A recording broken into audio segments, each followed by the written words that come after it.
লোকসভাৰ অধ্যক্ষ ওম বিৰলাক যেন জোকৰ মুখত চূণ দিয়াৰ দৰে উত্তৰ দিলে লোকসভাৰ বিৰোধী দলপতি ৰাহুল গান্ধীয়ে বিভিন্ন মন্তব্যৰে মোদীক ঠকা খৰকা কৰাৰ সমান্তৰালকৈ অধ্যক্ষ ওম বিৰলাকো এখিকনি দিলে ৰাহুল গান্ধীয়ে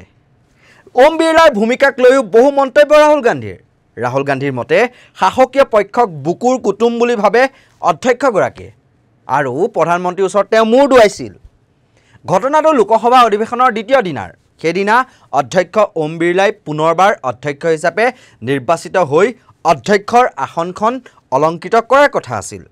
প্ৰধানমন্ত্ৰী নৰেন্দ্ৰ মোদীৰ লগতে বিৰোধী দলপতি ৰাহুল গান্ধীয়ে আসনখনৰ ওচৰলৈকে আদৰি লৈ গৈছিল অধ্যক্ষগৰাকীক আৰু আসনত বহাৰ পূৰ্বে নৰেন্দ্ৰ মোদী আৰু ৰাহুল গান্ধীৰ সৈতে কৰমৰ্দন অৰ্থাৎ হেণ্ডশেক মিলাইছিল অধ্যক্ষ ওম বিৰলাই তাতো পাৰ্থক্য বিচাৰি পালে বিৰোধী দলপতি ৰাহুল গান্ধীক অধ্যক্ষগৰাকীয়ে হেণ্ডশেক কৰোঁতে হেনো ৰাজহাৰ পোন কৰি ফিট হৈ আছিল ওম বিৰলা আৰু প্ৰধানমন্ত্ৰীৰ লগত হেণ্ডশেক কৰোঁতে অৰ্থাৎ তেওঁ হালি গৈছিল ওম বিৰলা আমাৰ হাতত ৰাহুল গান্ধীৰ সেই বিশেষ মন্তব্য আছে আমি শুনাই লৈছোঁ এই মুহূৰ্তত When Modi ji went and shook your hand and I went and shook your hand, I noticed something. When I shook your hand, you stood straight like this and shook my hand. And when Modi ji shook your hand, you bowed down and shook his hand. কেনেকৈনো ৰৈ থাকে অমিত শাহ অধ্যক্ষৰ আসনৰ ওপৰত অভিযোগ অনা বুলি দাবী কৰি থিয় হৈ চিঞৰিবলৈ ধৰিলে কেন্দ্ৰীয় গৃহমন্ত্ৰী অমিত শাহে আৰু নীতিন গাডকাৰীৰ ফালে চাই ক'লে থিয় হৈ যাওক কিন্তু থিয় নহ'ল কেন্দ্ৰীয় পথ পৰিবহণ মন্ত্ৰী নীতিন গাডকাৰী আৰু মনে মনে কিজানি ৰাহুলৰ এই মন্তব্য শুনি তেওঁ ভালেই পাইছিল সেই আমোদজনক দৃশ্য আমাৰ হাতত আছে আমি দেখুৱাই লৈছোঁ आसन के सामने आरोप है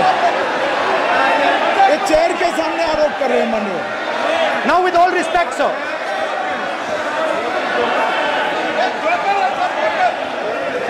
Such a সভ্যতা সংস্কৃতিৰ উদাহৰণে এফালৰ পৰা কৈ গ'ল ওম বিৰলাই যে মাননীয় প্ৰধানমন্ত্ৰী নৰেন্দ্ৰ মোদী সদনখনৰে নেতা বা দলপতি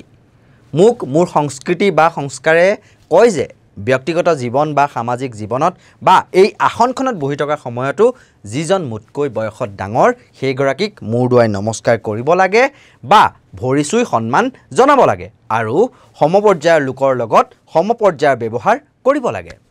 माननीय प्रधानमंत्री सदन के नेता हैं और मुझे मेरी संस्कृति संस्कार ये कहते हैं व्यक्तिगत जीवन में भी सार्वजनिक जीवन में भी और इस आसन पर भी जो हमसे बड़े हैं उनको झुककर नमस्कार करो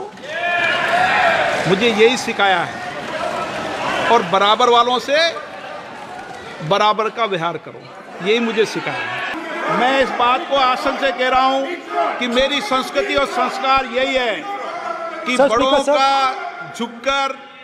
और आवश्यक हो तो पैर छूकर सम्मान करो और बराबर जो उम्र से छोटे हैं उनसे बराबर का व्यवहार करो Speaker sir. ये हमारी संस्कृति संस्कार है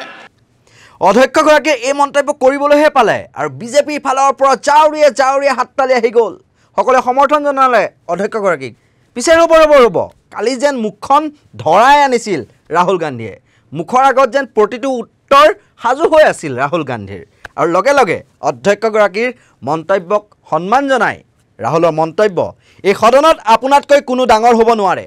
আমি সকলো বিৰোধী আপোনাৰ সন্মুখত মূৰ দুৱাবলৈ সাজু स्पीकर सर मैं आपकी बात को रिस्पेक्ट करता हूं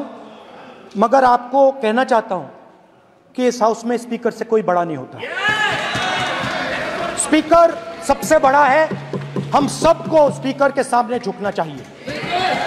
और मैं आपके सामने झुकूंगा और सारा का सारा ऑपोजिशन आपके सामने झुकेगा पासे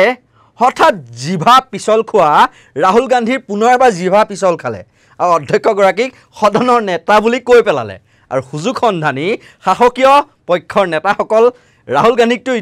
ইটিকিঙৰ বাবে ৰৈ আছিল চাওক এই আমোদজনক দৃশ্য ये लोकतंत्र है स्पीकर सर